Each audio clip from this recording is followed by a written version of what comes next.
énormément par la grâce de Dieu.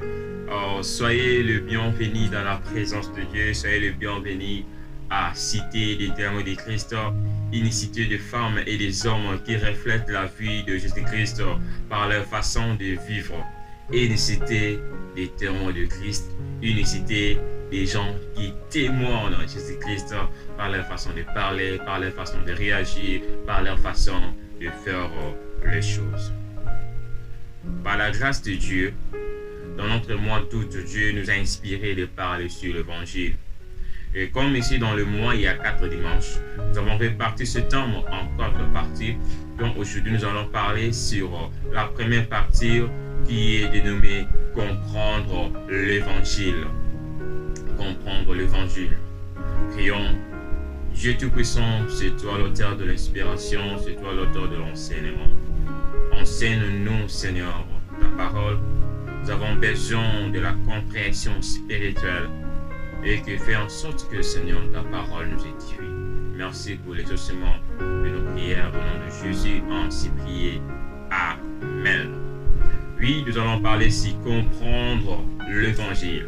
Le mot évangile, on en parle en fait. L'évangile, c'est quoi vraiment l'évangile? Dieu m'a mis dans le cœur de parler ici, comprendre l'évangile. Qui veut dire l'évangile? Qu'est-ce qui parle de l'évangile? À quoi concerne l'évangile?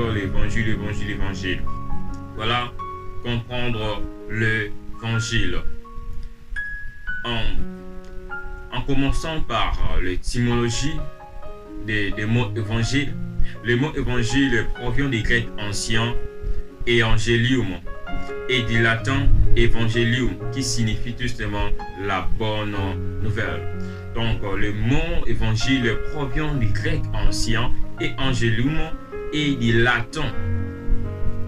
Ça vient des mots evangelium qui signifie tout justement la bonne nouvelle. Donc l'évangile, c'est une bonne nouvelle. Gloire au Seigneur. L'évangile, c'est une bonne nouvelle. Par définition, par la grâce de Dieu, nous sommes arrivés à définir l'évangile qui est la bonne nouvelle. C'est un texte spirituel écrit qui raconte la vie de Jésus-Christ et son message. Donc l'évangile qui est la bonne nouvelle, c'est un texte spirituel écrit qui raconte la vie de Jésus-Christ et ses messages. Donc c'est un texte spirituel qui parle de la vie de Jésus-Christ. Comment Jésus-Christ est né, qui faisait Jésus-Christ pendant son existence ici sur la terre. Que disait Jésus-Christ pendant son existence ici sur la terre, son existence physique. Donc c'est un texte spirituel qui raconte, qui nous parle de l'histoire de Jésus, qui nous parle des actes que posait Jésus-Christ, qui nous parle des miracles que Jésus-Christ faisait. C'est un texte spirituel. L'évangile qui est la bonne nouvelle, c'est un texte spirituel écrit qui raconte la vie et le message de Jésus-Christ. Et l'évangile dans la Bible, précisément dans le Nouveau Testament, l'évangile est distingué en 4 parties, bien réparties en 4 parties, dont nous pouvons se parler en 4 évangiles selon de différents auteurs. Donc nous avons l'évangile selon Matthieu, l'évangile selon Marc, l'évangile selon Luc et l'évangile selon Jean. Évangile selon Matthieu, évangile selon Marc, et évangile selon Luc et évangile selon Jean. Alors, tous ces évangiles, malgré tout, se répartissent à de différents auteurs, mais tous ces évangiles nous parlent clairement de la vie et des messages de Jésus-Christ. Ces 4 évangiles sont écrits par les différents auteurs qui existaient quand Jésus-Christ existait, qui parlaient comment Jésus-Christ réagissait, comment Jésus-Christ guérissait les malades, comment Jésus-Christ délivrait, ainsi de suite. Malgré tout ce écrit par différents auteurs, il y a des points de ressemblance corrects. Lorsque ces auteurs écrivaient écrivaient le déroulement de l'existence de la vie de Jésus-Christ, ils n'étaient pas ensemble, chacun était dans son côté, mais par leur façon de raconter la vie et le message de Jésus-Christ, il y a beaucoup de points de ressemblance. Et par là, nous confirmons que oui, l'évangile de Jésus-Christ est vrai par l'Esprit de Dieu. Tous ces évangiles, malgré tout, c'est selon les différents auteurs, nous parlent de la vie de Jésus-Christ et son message. En parlant de la vie de Jésus-Christ, en regardant la vie de Jésus-Christ, en observant la vie de Jésus-Christ, nous confirmons que la vie de Jésus-Christ, c'est une vie exemplaire pour les chrétiens dans leur façon de vivre. Alors, pendant que les auteurs racontaient la vie de Jésus-Christ, comment Jésus-Christ réagissait, comment Jésus-Christ vivrait, Jésus-Christ a démontré l'amour par sa façon de vivre, il a démontré la compassion, il a démontré la miséricorde par sa façon de vivre, et nous confirmons que la vie de Jésus-Christ, c'est une exemplaire pour la vie des chrétiens. C'est une orientation pour la vie des chrétiens. Bien aimé, ce n'est pas pour rien qu'on nous appelle des chrétiens. Le mot chrétien vient du mot Christ.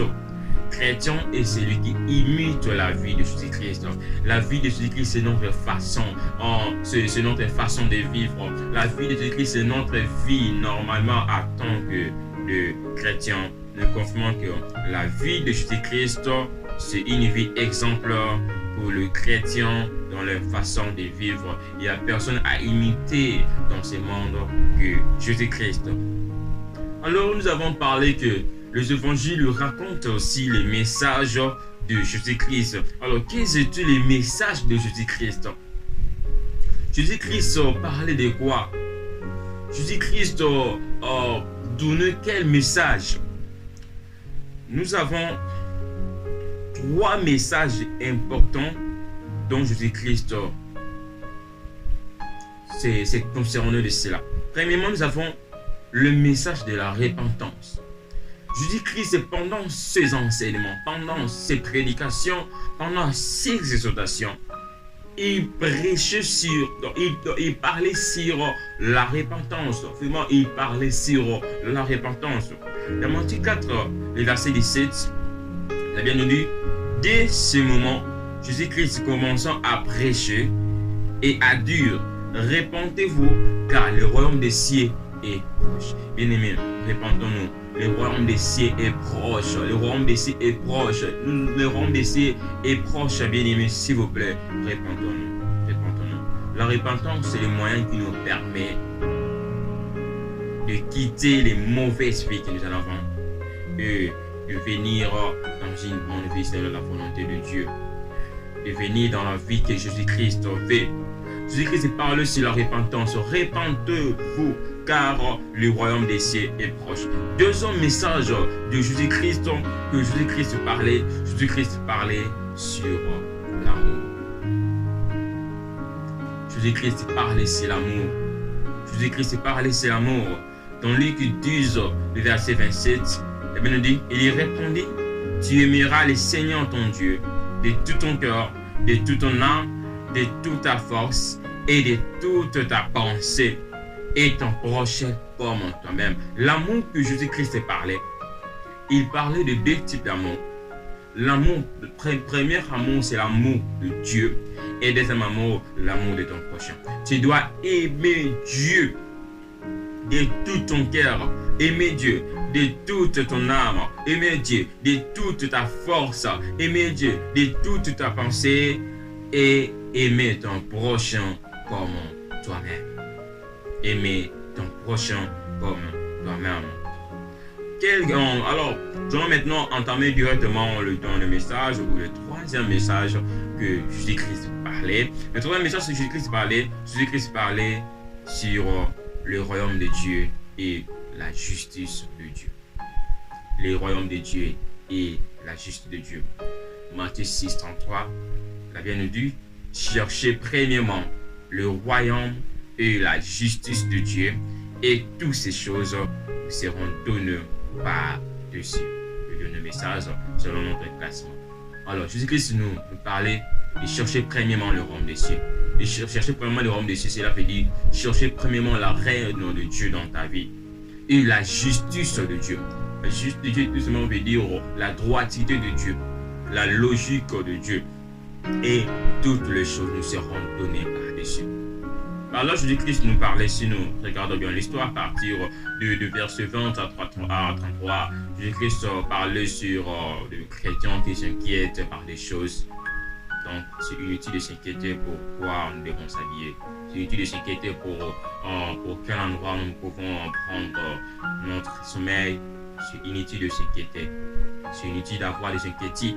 Alors, ce qui est sage, ce qui est trop important, c'est de chercher premièrement le royaume de Dieu, de chercher premièrement la justice de Dieu et toutes les choses, s'habiller, avoir l'argent, avoir la femme, avoir la famille, avoir une belle vie, nous seront donnés par des signes.